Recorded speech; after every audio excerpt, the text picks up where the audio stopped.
बिस्मिल्लाहिर्रहमानिर्रहीम, अस्सलाम वालेकुम। आपका दोस्त सलमान हैदर। दुआ है परवरदिगार से कि उसने आपको और आपके अहले खाना को अपनी हिफ्ज़ो अमान में रखा हुआ। बड़ी दिलचस्प खबरें हैं जी। मरियम नवाज साहबा का आज पहला दिन है और ब्यूरोक्रेसी ने जो कार्रवाई डाली है, बड़ा मज़ा आएगा जब मैं आपको सामने वो बताऊंगा।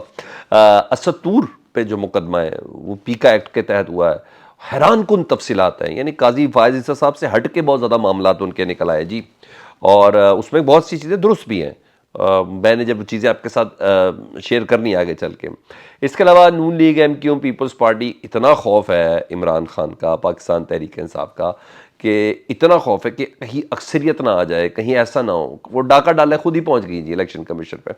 उसकी भी कुछ डिटेल्स हैं। और फर्द जुर्म हुआ इमरान खान साहब बुशरा बीवी के ऊपर आए, उसकी भी कुछ डिटेल्स हैं। चीज़ें इंटरेस्टिंग है, एक के बाद एक आपके सामने रख दे। तो सबसे पहले मैं ज़रा असद तूर वाले मामले को ज़रा कर लें, क्योंकि इस टाइम ये स्टोरी हाईलाइट है, इस पर बात करना बहुत ज़्यादा ज़रूरी है, मेरे और आपके इंटरेस्ट की भी है ना। 4 रोज़ा उनको आज जिस्मानी रिमांड तो मिल गया। आज उनको अदालत पेश किया गया था, कल 5 घंटे अंदर रखने के बाद फिर रात गए उनके ऊपर एफआईआर दर्ज हुई थी। एफआईआर जी पीका एक्ट के तहत दर्ज हुई है। और एफआईआर में जो दफात हैं ना और जो मामलात हैं वो काजी फायज ईसा साहब से मुतल्लिक कम है जी हाँ। और ओवरऑल ज़्यादा है। ओवरऑल से आप ज़रा समझ जाएं कि क्या है, वो भी मैं थोड़ी सी आपको इशारे मज़ीद दे देता हूँ। इल्ज़ाम यह है एफआईआर के मुंदजात में कि यूट्यूब के ज़रिए बदनीयती और अपने मकासद के हसूल के लिए पब्लिक सर्वेंट्स, चलें काजी फायज़ साहब आ गए ना पब्लिक सर्वेंट्स में, के ज़रिए पब्लिक सर्वेंट्स और रियासती इदारों के खिलाफ झूठा बयानिया बनाने और मुहिम जोई में मुलव्विस हैं असद तूर एक्स यानी ट्विटर और यूट्यूब के जरिए रियासत मुखालिफ सरगर्मियों में मुलव्विस है। ले जी, इन पर गद्दारी का वाला मामला डाल गया जी, मुलव्विस है। इसके अलावा असद तूर एक्स हैंडलर यानी अपने ट्विटर के जरिए किए जाने वाले पैगामात गलत और पब्लिक सर्वेंट और रियासती इदारों के खिलाफ तशद्दुद पर उकसाने के मुतरादिफ है। बड़ा सीरियस एलिगेशन लगा जी। और इसलिए इलेक्ट्रॉनिक क्राइम एक्ट पीका के सेक्शन 9, 10 और 24 का इतलाक होता है उनके ऊपर जी। अगर इसको देखा जाए ना तो काजी फायज़ साहब को पब्लिक सर्वेंट की फहरिस्त में तो डाल दिया, लेकिन बाकी इदारे वाली खबरें ज़्यादा हैं इसमें, इदारे वाले एलिगेशन ज़्यादा है। मैं कुछ का मुतल्लिक बताता हूँ।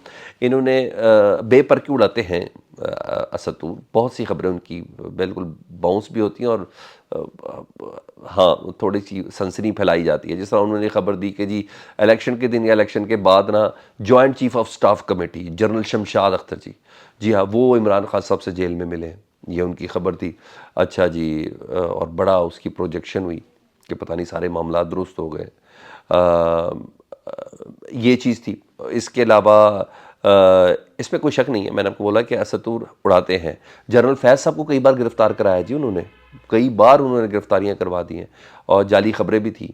तो मगर सवाल मेरा ये है कि असद तूर साहब जब इमरान खान साहब के ख़िलाफ़ लिखते थे और जब काजी फायज़ ईसा साहब के हक़ में लिखते थे, तो उस वक्त पूरी की पूरी पीडीएम उनके घर में उनसे मिलने चली गई थी जब उनको कुटास लगी थी, मार पड़ी थी उनको, जब उनके घर पे रियासती जबर का मुजाहरा हुआ था।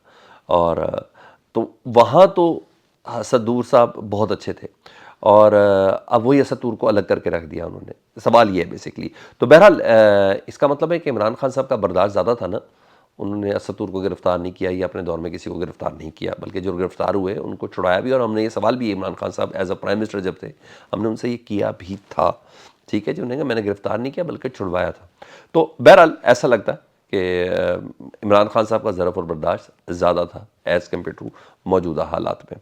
तो यहाँ तो ये चीज़ है। तो असदूर के ऊपर काजी फायज़ साहब के अलावा काफ़ी एलिगेशन है। मैंने आपको बताया कि है असदूर साहब चीज़ों को एग्जरेट करते हैं, कुछ चीज़ें नहीं हुई होती उनको भी वो कर लेते हैं। तो बहरहाल आज पेश हुए 4 रोज़ा जिस्मानी रिमांड हुआ, लेकिन तंजन कहा कि चीफ जस्टिस काजी फायज़ साहब थैंक यू वेरी मच। तो पता नहीं इस थैंक्स का असर काजी फायज़ साहब के पास ऊपर कैसा होता है, लेकिन बहरहाल पीका एक्ट लग गया जी उनके ऊपर जी। मरियम नवाज़ साहबा जी, अब देखें कितनी मज़ेदार चीज़ है, हमारा सिस्टम कैसे चलता है। मरियम नवाज़ साहबा जी का आज पहला दिन था जी, 9 बजे दफ्तर पहुंची, पूरा मीडिया कवरेज उनको मिली और दी गई जी बाकायदा तौर पर। ये सारी चीज़ें हलाल होती हैं। ब्यूरोक्रेसी को बुलाया गया, 2-3 इजलास किए, रबते हुए। रमज़ान पैकेज पर उनका बहुत ज़्यादा फोकस है, समझ में आ गई, क्योंकि भाई शुरू में ही अगर इतना बड़ा डंट डल जाएगा ना तो फिर क्या करेंगे। तो ये सब चीज़ें थी। तो ब्यूरोक्रेसी की तरफ से भी जारी बात है, चक के रखना है उनको। बहुत से लोगों का सीवी भी इसी में ही है कि हमने करना क्या है। जो काम मरीम नवाज साहबा का था ही नहीं, उन्हीं का इनिशिएटिव ही नहीं है। 27 तारीख की देर लगा के आज इफ्तिताह करा दिया मरीम बीबी साहबा से, मरीम बीबी साहबा से इफ्तिताह करा दिया है पंजाब आर्काइव म्यूजियम का जी, इनॉग्रेटेड बाय मरीम नवाज शरीफ साहबा। भाई इतने नंबर बढ़ाने की क्या ज़रूरत है आप लोगों को? भाई उनका उनका विजन ही नहीं है, उसका उनका प्रोजेक्ट ही नहीं था उनका, आपने कर दिया और साथ मरीम नवाज साहबा की प्रोजेक्शन भी हो गई और आपके नंबर भी बढ़ गए। ये हालत है हमारी ब्यूरोक्रेसी की। ये टके का काम करते हैं ये लोग। देखें कैसी ज़बरदस्त चीज़ है। इससे उनकी इज्जत नहीं हुई, मरीम नवाज साहबा की इज्जत को कम करवाया इन्होंने जल्दी में ना, बहुत ज़्यादा एफिशिएंट। अभी कल आइए भाई, आज इफ्तिताही करा दिया एक प्रोजेक्ट का जो उनका था भी नहीं। अच्छा जी, और तख्ती पे लिखा है पंजाब की सीएम मरीम नवाज साहिबा, और 27 तारीख आज की तारीख भी डल गई, नीचे चीफ सेक्रेटरी मुतलका अफसरान के नाम डाल दिया। तो सर ये है, इस पे हम नज़र भी रखेंगे सर, ये ड्रामेबाजी नहीं चलनी। अब वक्त बदल गया, हम इन चीज़ों को हाईलाइट करेंगे कि कौन किसको किस वक्त उन चीज़ों का भी क्रेडिट दे जो उसने की नहीं। ठीक है जी, ऐसा नहीं होगा। नहीं तो मैं तो कल मरीम नवाज साहबा की सारी तकरीर बता दूंगा। उस तकरीर के जो मेन मंदरजात थे वो तो पाकिस्तान तहरीक इंसाफ के प्रोजेक्ट्स थे, अनाउंस प्रोजेक्ट थे। वो किए नहीं किए इट्स अनदर थिंग, अच्छे थे तो मरीम नवाज साहबा ने किए ना, उसको आगे लेके चल रही है। तो वो अब इमरान खान के प्रोजेक्ट नहीं होंगे अगर उस पर अमल हो गया, वो मरीम नवाज साहबा के प्रोजेक्ट होंगे, स्वाय वो सेहत कार्ड और दूसरी चीज़ों के ना। तो बहरहाल हमने इन चीज़ों के ऊपर भी हम बहुत ज़्यादा नज़र रखनी है। अच्छा, और मखसूस नशस्तों पर जी नून लीग वाले आपको पता फरीक बने में, वो कहते हैं सुन्नी इत्तेहाद कौंसिल जब पाकिस्तान तहरीक इंसाफ ने जहाँ अपने लोगों को पार्क किया जिसमें, तो मखसूस नशस्तें ना दी जाएँ जी। आज़म नज़ीर तारड़ साहब आज इलेक्शन कमीशन के ओपन इजलास में पेश हुए, पीपल्स पार्टी भी फरीक बनी है, फारूक एच नाइक थे, MQM भी फरीक बनी है। आप देखें डर कितना है इनको पाकिस्तान तहरीक इंसाफ से। मौक़िफ़ इख्तियार किया गया है कि सुन्नी इत्तेहाद कौंसिल पार्लिमान की जमात ही नहीं है, इसलिए जो बची हुई नशिस्तें ना मखसूस नशिस्तें को 30 के करीब हैं, उन्हें कहा वो जो मखसूस नशिस्तें हैं ना वो हमें दे दी जाए, यानी थोड़ी MQM को बांट दें, थोड़ी नून लीग को बांट दें, थोड़ी पीपल्स पार्टी को बांट दें, PTI को ना दी जाए। ये मौक़िफ़ लेके पहुँचे।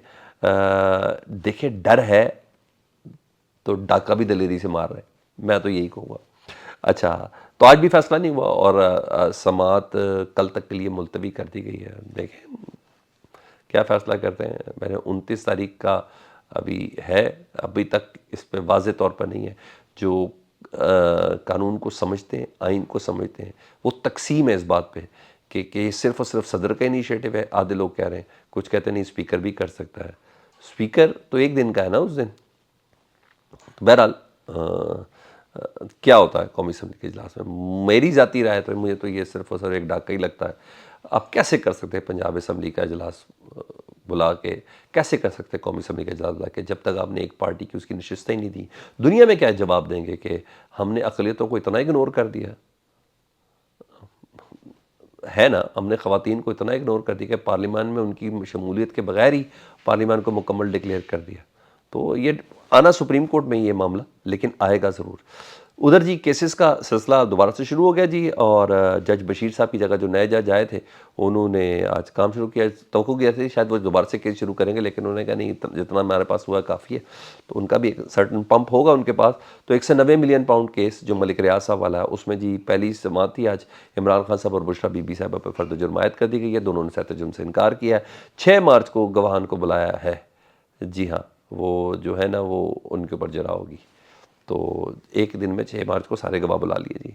तो यहाँ तो ये चीज़ है। उधर तौहीने अदालत केस में 1 मार्च को समाअत होनी थी, तो डिप्टी कमिश्नर साहब हैं इरफान मेमन साहब उन्होंने इस्तिस्ना मांगा था, तो जस्टिस बाबर सत्तार ने उस दरख्वास्त पर इनकार कर दिया।